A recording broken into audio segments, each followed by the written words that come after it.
So, got the little Westerbeke generator, and it was hard to start occasionally, and had it starting fine, and I changed the glow plugs thinking it was the glow plugs, but it was not the glow plugs. So it quit starting easily. It's like you had to crank it, and it was like you had to crank it to build up enough heat during cranking for it to start, and the colder it was, the harder it was to start. So that is the, let's see if I can get it, that is the glow plug solenoid, and I suspected it was bad, or at least had high resistance across the coils. This has got 12 volts resting on it at all times. Then the start power comes here, grounds out in the case. I was wondering why there's no wire here, but it grounds out in the case. And then once the contact is made, it goes out there and just goes to the glow plug. So to test it, I can't, I'm by myself, so I can't test it, have my wife turn the key. So I just took the power wire off, and I can hit it right on here, and you can hear the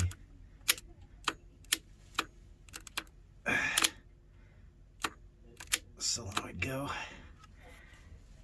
And if I put a meter across those two larger lugs, I should be able to have good continuity right here.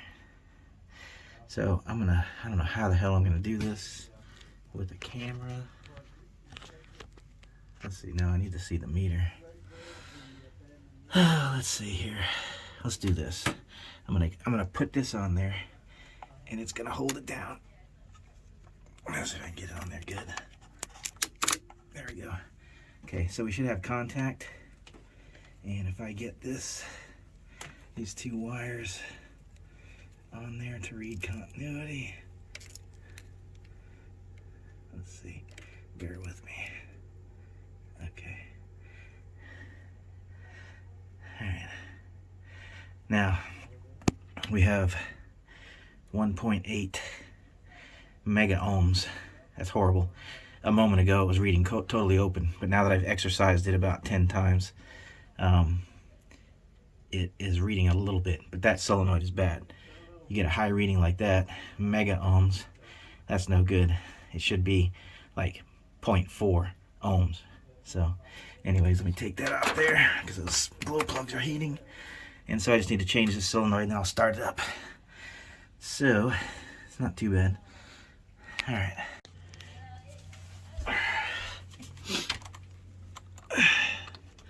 Of course, I taped the power wire more like this. One-handed.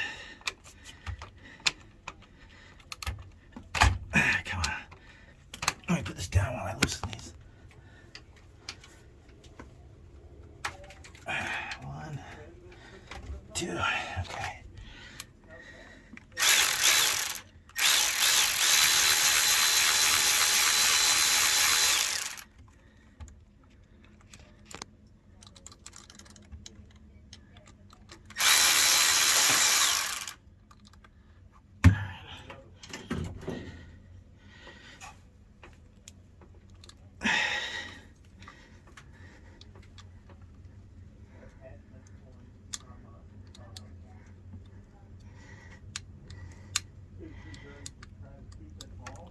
Drop.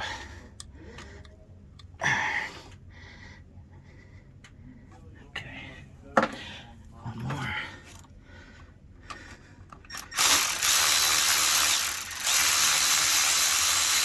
This should come out. Oh, there's a washer or something. Okay.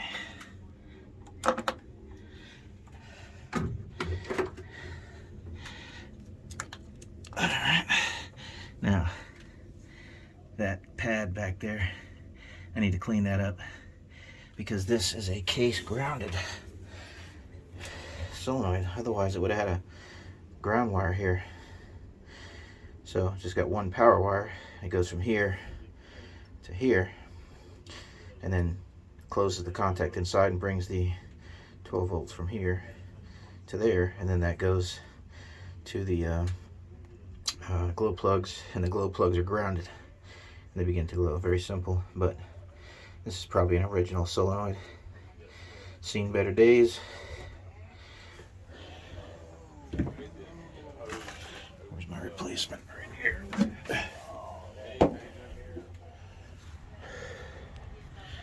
Let's make sure that they are the same.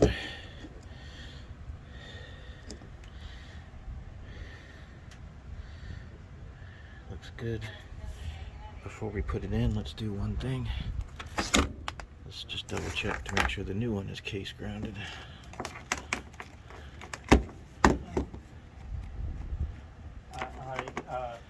You don't go in there until you get out and start driving around. Then you know for sure. Be through the coil. So the resistance will be coil resistance, 3.7 ohms. Can you see that? What are we reading? Hold on. Yeah, 3.8 ohms. Okay, one more thing I almost forgot. We have to clean our ground. This Milwaukee tool right here, 12 volt M12. This is the best damn tool in sliced bread. We're gonna clean the ground surface up, nice and shiny, and we will not have any problems starting again. Let me see here.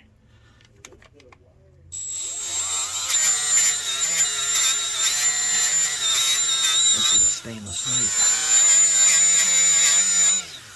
No real need to paint it. Trying to be quiet. My neighbors over there, one guy and one girl, seem to be all into each other, so I don't want to disturb them. So that should be good, I believe. All right, let's put it on now. Okay, yesterday I finished up that glow plug solenoid swap, and it was dark out, and I do have neighbors that live on board next door, so I didn't run it, start the generator last night. So I came down here to double check that it's going to start nice and good. Yesterday it was like almost 80 degrees. Today it's like Arctic conditions down here in Tarpon Springs, Florida. It's probably 65. However, that will be nice to tell if this generator is going to start nice and easy. Because it would start before on a warm day, but on a cold day it was very, very difficult to start. A lot of cranking, and I think that was just the compression in the cylinders finally building up heat, and then it would start. But now, this generator is not super high compression. Some generators or diesel engines don't need glow plugs at all really to start because the compression's so high, and it'll instantly build heat on each stroke to get the fuel ignited. But this one needs a little bit of help for Westerbeke, especially in cold weather. So I am going to see if this thing starts right up. So we've got our old school Westerbeke panel up there. Hard to film, so I'm just going to reach up there, and there it is. You can see it over there. Hit the preheat, and when the preheat goes, you can see that solenoid pull. You can hear the clicker style electric pump go, and right now the glow plugs should be glowing red inside there. They literally glow red, like an oven or stovetop, old school stovetop burner element. When you turn it on full high, it should glow red. So let me give it a second to heat everything up, and then I will engage the starter.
we're switched over to generator.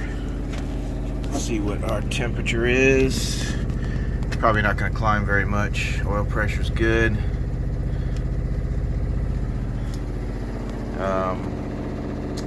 Let's see if I can turn the heat on.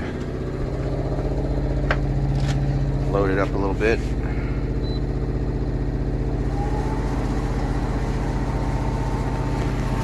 Change the mode.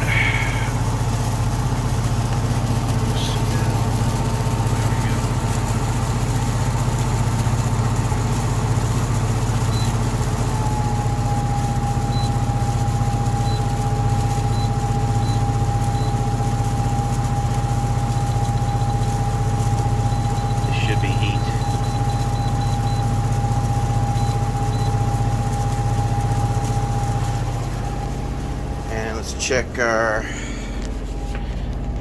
we got, I don't know how accurate that is, but it's showing 120, 130 volts. But I will get the meter and we will check that. There goes the compressor. That's what I was waiting for, actually. Okay, so now we're about 125. It's loaded up. Doing good. Battery charger's okay with it. Let's get some heat going. Where is my multimeter?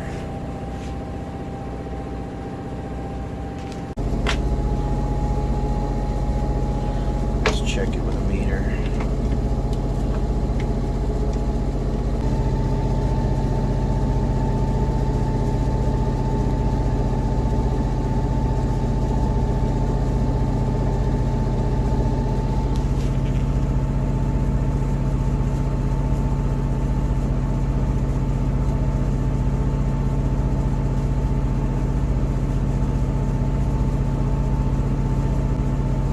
Check hertz.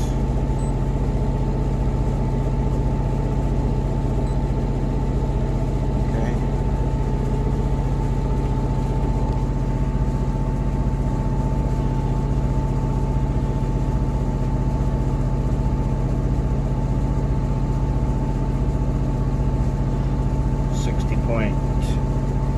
Right around 61, so probably not loaded up all that much.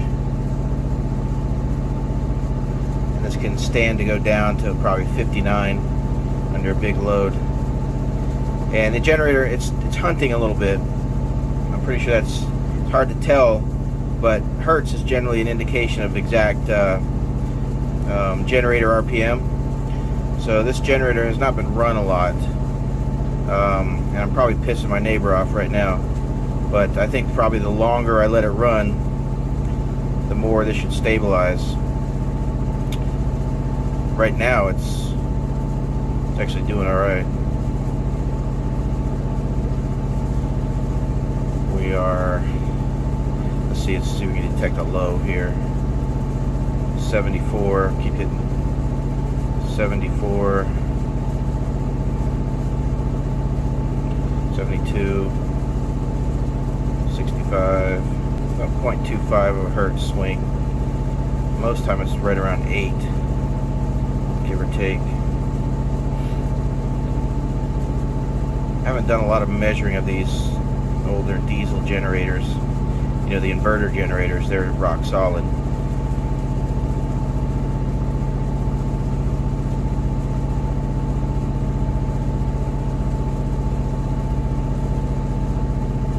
And the heater's working. I'm going to let it run a little while.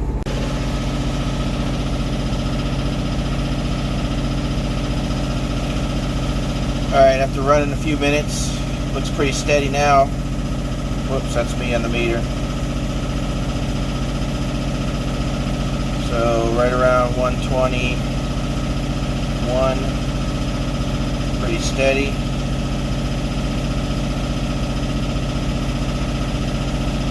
Let's look at hertz again.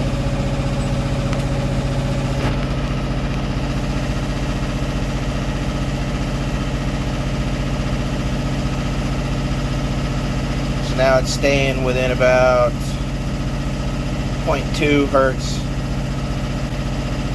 on the widest parts.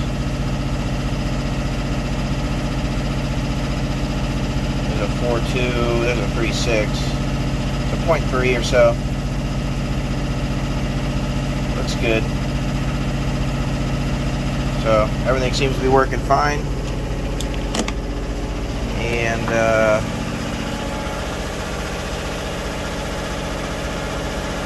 I guess that will work. We'll see. Old school Westerbeke 2-cylinder. Not the smoothest generator, but it does work. Alright, this is the solenoid for the Westerbeke. I want to test this. I like to test things twice, especially when I get them home on the bench. I like to confirm. If I can get this thing to stand up so you can see it. I like to confirm the troubleshooting. I put the new solenoid in and the generator started right up.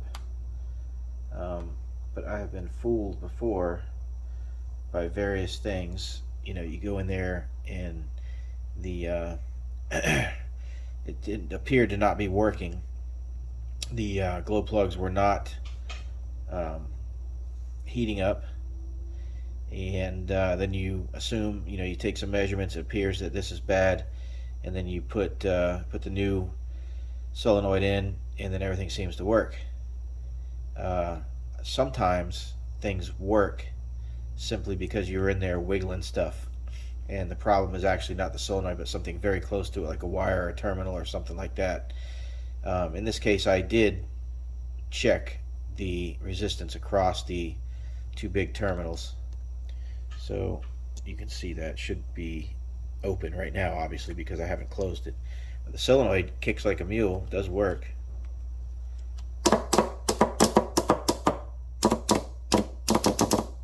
So, and I can turn it on, and it is closed. The contacts are closed. Should be nice and closed. And then I should be able to go across here. Dadgummit. Should be able to go across here, and it should read something. Now, it's actually, just a second ago, it wasn't reading anything, but now it's back to mega ohms. So you see the little M there. So don't let that fool you. That is not 8.47 ohms. 8.47 ohms. It would have worked if it was 9.35 or whatever. Now, if I exercise this thing a bit, I might be able to get it to kind of work a little bit. So let's see here.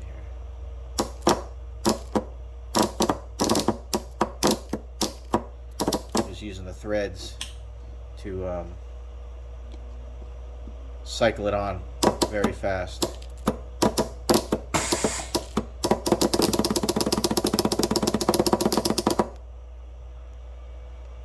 So let's turn it on again. See if we've improved.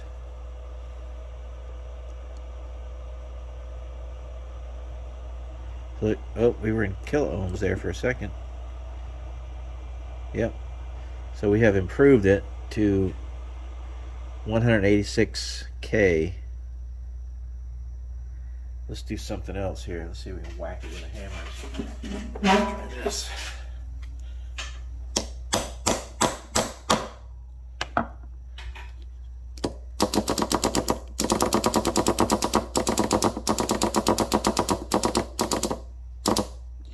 Not that I'm going to use this or anything, but I just want to show you how occasionally you can be fooled. Like you check it one time.